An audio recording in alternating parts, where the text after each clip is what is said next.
राधे राधे मित्रों।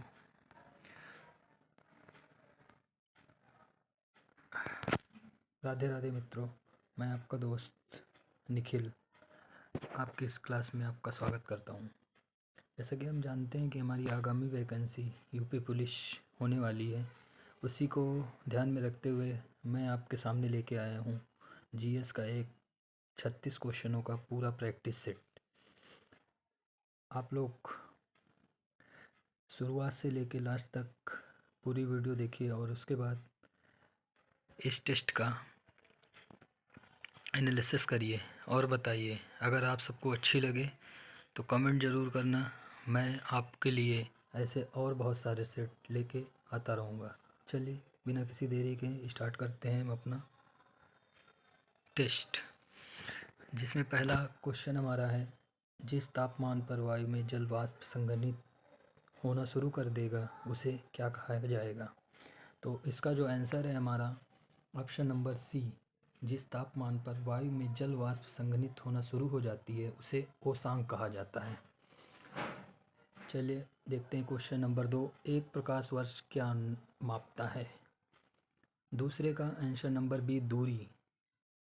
अंतर्राष्ट्रीय खगोलीय संघ के अनुसार एक प्रकाश वर्ष वह दूरी है जो निर्वात में प्रकाश द्वारा एक वर्ष में तय की जाती है, अतः प्रकाश वर्ष दूरी का मापक करता है। क्वेश्चन नंबर 3, भारत में पहली रेलवे लाइन का परिचालन किस वर्ष में किया गया था। तो जैसा कि हम सभी जानते हैं, भारत में पहली रेलवे लाइन 1853 में चलाई गई थी।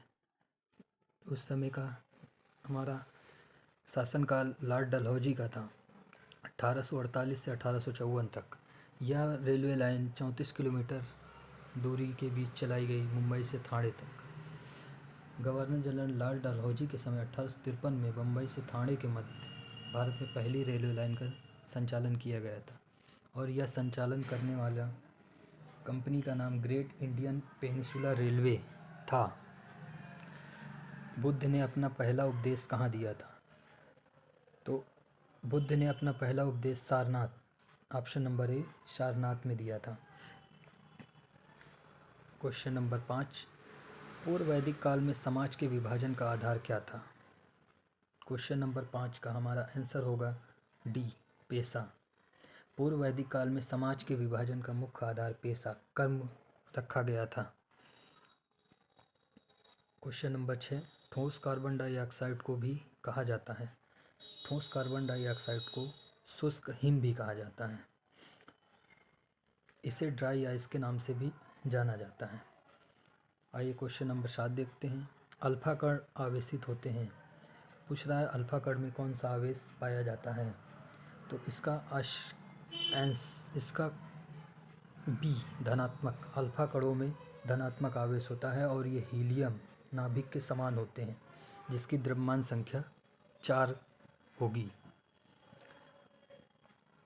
क्वेश्चन नंबर 8, जल प्रदूषण की रोकथाम और नियंत्रण अधिनियम किस वर्ष लागू किया गया था। तो जल प्रदूषण हमारा ऑप्शन नंबर सी, 1974। जल प्रदूषण निवारक तथा नियंत्रण अधिनियम 1974 में जल प्रदूषण के निवारण और तथा नियंत्रण करने के लिए किया गया था। आइए क्वेश्चन नंबर 9 देखते हैं। निम्न में से अकबर के दरबार के मुख्य चित्रकार कौन थे। तो क्वेश्चन नंबर 9, इसमें ऑप्शन नंबर सी, दसवंत और बसावन अकबर के दरबार के मुख्य चित्रकार थे।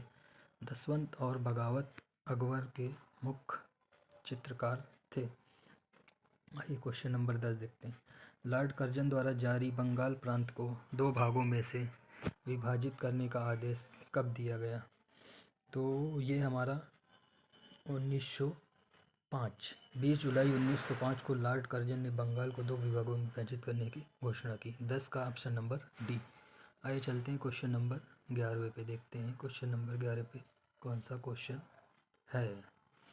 देखिए क्वेश्चन नंबर 11, बी.डी. सावरकर द्वारा 1904 में संगठित क्रांतिकारियों का गुप्त समुदाय किस नाम से जाना जाता था। तो बी.डी. सावरकर द्वारा जो हमारा 1904 में संगठित क्रांतिकारियों का गुप्त समुदाय था। ये ऑप्शन नंबर डी अभिनव भारत के नाम से जाना जाता था। क्वेश्चन नंबर 12, मकर संक्रांति का त्यौहार प्रतिवर्ष निम्नलिखित में से किस महीने में मनाया जाता है? तो हमारा मकर संक्रांति का त्यौहार प्रतिवर्ष जनवरी महीने में मनाया जाता है। Answer number D. Question number 3, lichen प्रकार के संबंध का एक उदाहरण है। तो इसका हमारा आंसर नंबर डी सहोकारिता म्यूचुअलिज्म।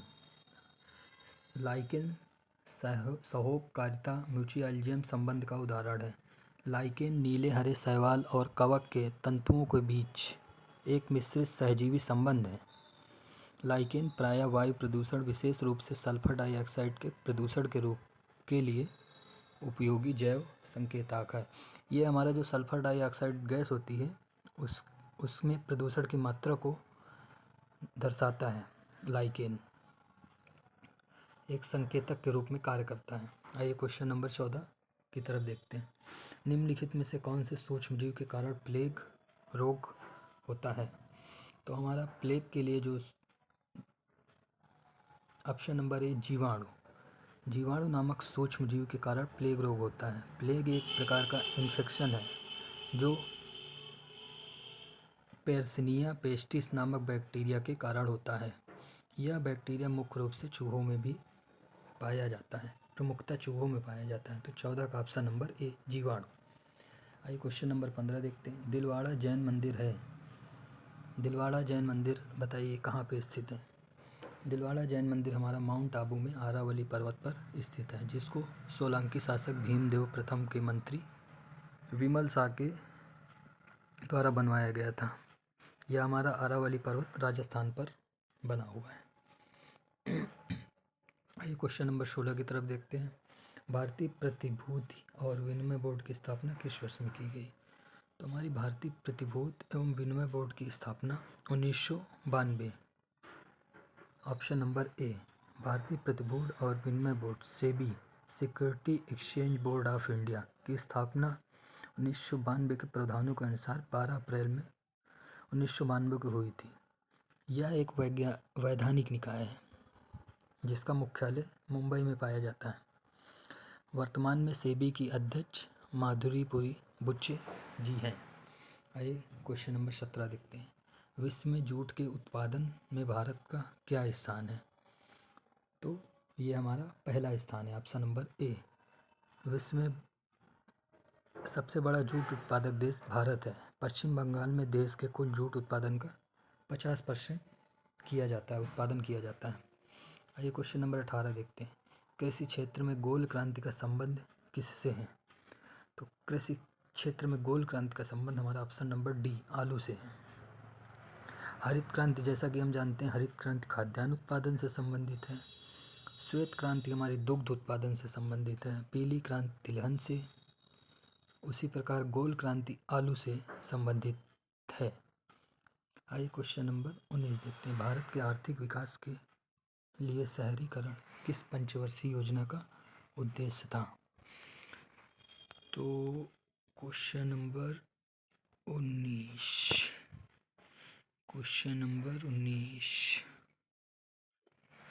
के आंसर आपके सामने ये आएंगे।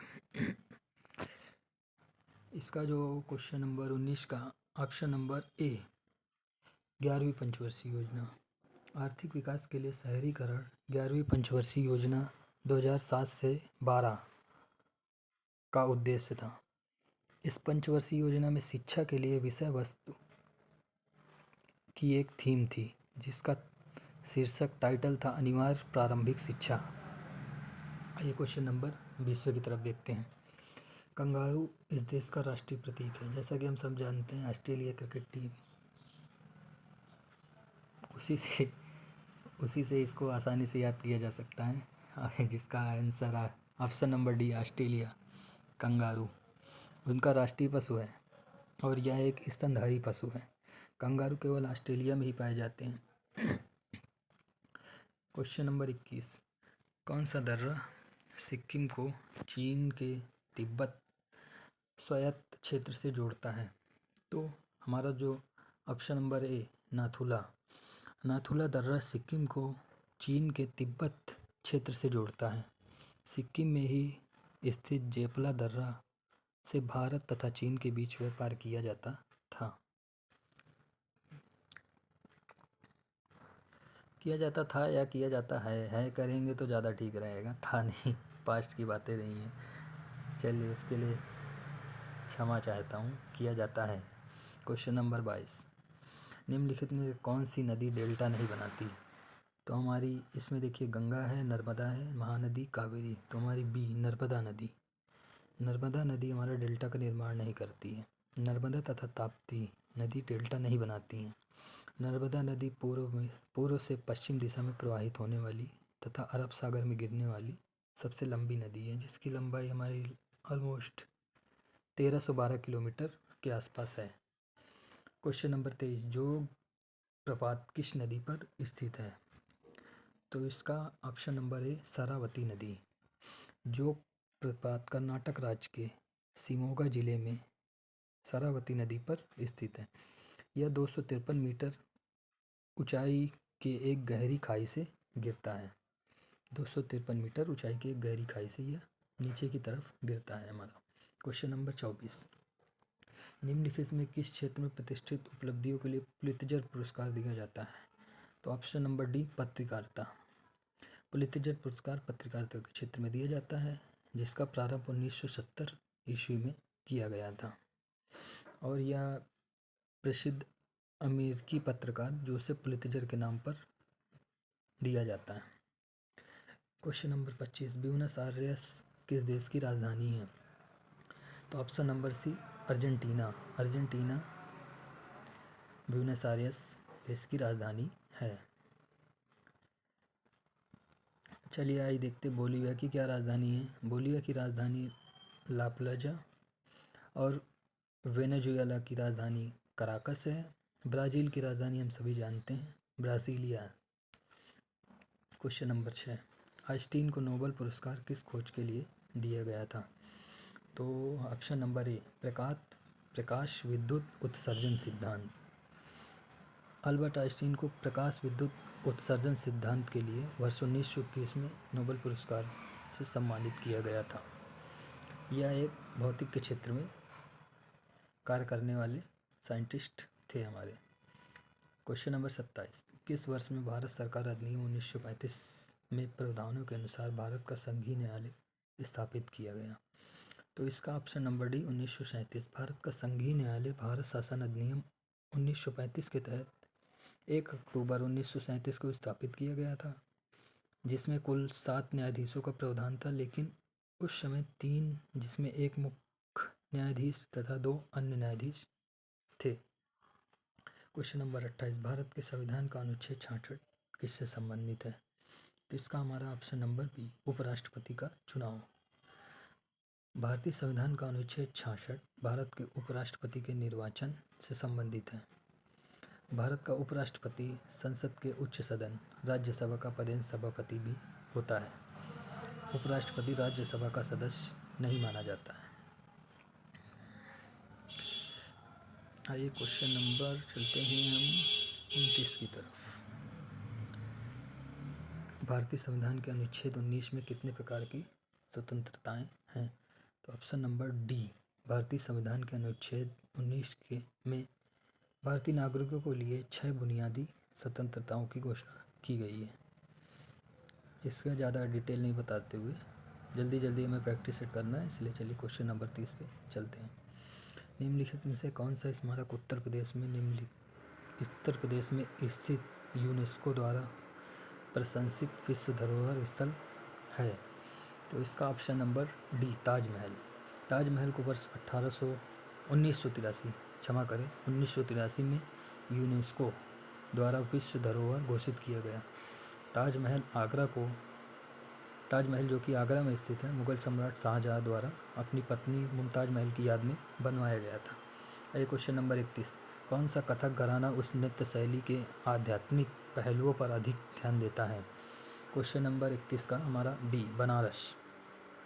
कथक नृत्य शैली से संबंधित घराने में बनारस अपना आध्यात्मिक पहलुओं पर बहुत अधिक ध्यान देता है। जयपुर घराना जो हमारा है ये युद्ध शैली और आक्रामकता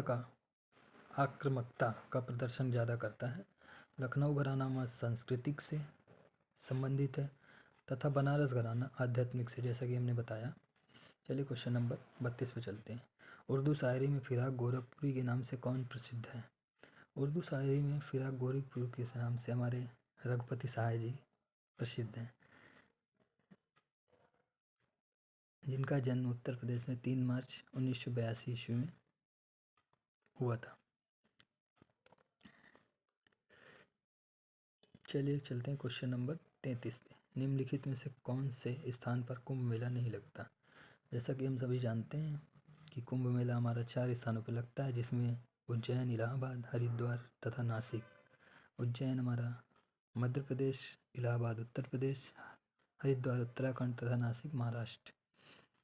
इन 4 जगहों पर लगता है। इसके हिसाब से हमारा ऑप्शन नंबर डी वाराणसी जो होगा गलत आंसर होगा।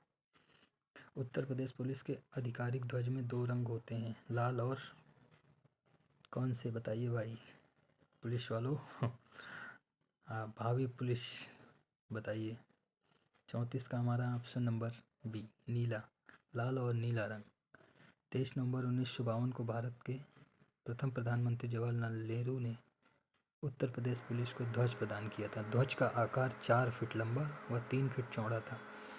ध्वज के मध्य में प्रतीक चिन्ह, ध्वज के ऊपर लाल रंग तथा नीचे की तरफ हमारा नीला रंग पाया जाता है। Question number 35। उत्तर प्रदेश के निम्नलिखित जिलों में से किसकी सीमा नेपाल के साथ लगती है? तो इसका हमारा option number B Maharajganj. Uttar Pradesh की सीमा, जैसा कि हम सभी जानते हैं, उत्तर प्रदेश की सीमा ओवरऑल 9 राज्यों के साथ लगती है, जिसमें एक हमारा केंद्र शासित प्रदेश दिल्ली भी है। तो जो उत्तर प्रदेश का महाराजगंज डिस्ट्रिक्ट है उसकी सीमा नेपाल के साथ साझा करती है। आइए क्वेश्चन नंबर 36 पे चलते हैं। हाल ही में जारी एक रिपोर्ट के अनुसार दुनिया का सबसे महंगा शहर कौन सा है? तो इसका question option number A Singapore. दिसंबर 2023 में इकोनॉमिक इंटेलिजेंस यूनिट द्वारा जारी रिपोर्ट के आधार पर दुनिया में सबसे महंगे शहर होने का दर्जा सिंगापुर व ज्यूरिख को संयुक्त रूप से मिला है। क्वेश्चन नंबर 37 पे चलते हैं। दिसंबर 2023 में चर्चा में रहा HD 110067 क्या है? ये 37 का ऑप्शन नंबर बी नया खोजा गया सौर मंडल।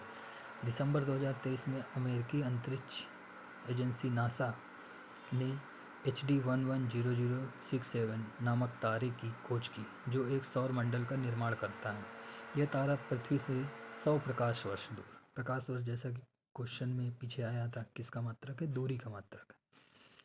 तो इसका ऑप्शन नंबर बी नया खोजा गया सौर मंडल है। क्वेश्चन नंबर 38 और हमारा लास्ट क्वेश्चन। दिसंबर 2023 में किस देश ने ग्रीन क्रेडिट पहल लॉन्च की? तो इसका ऑप्शन नंबर ए भारत।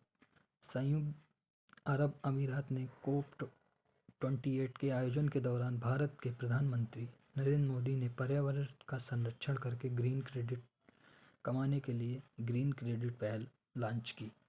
चलिए ये हमारा हुआ लास्ट क्वेश्चन। आप लोग इसको देखिए, कमेंट में बताइए कैसा लगा हमारा सेशन। अगर पसंद आया हो तो कमेंट करके ज़रूर बताइएगा। आगे और भी आपके लिए ऐसे सेशन लेके आते रहेंगे। लमसम मेरे पास 50 प्रैक्टिस सेट हैं, अलग अलग GK GS हिंदी सारी चीज़ों के। मैं 1 बाय 1 सभी का एक एक वीडियो अपलोड करूँगा। उसके बाद आपके बताने के हिसाब से ही सारी चीज़ें आगे की तरफ चलेंगी। धन्यवाद।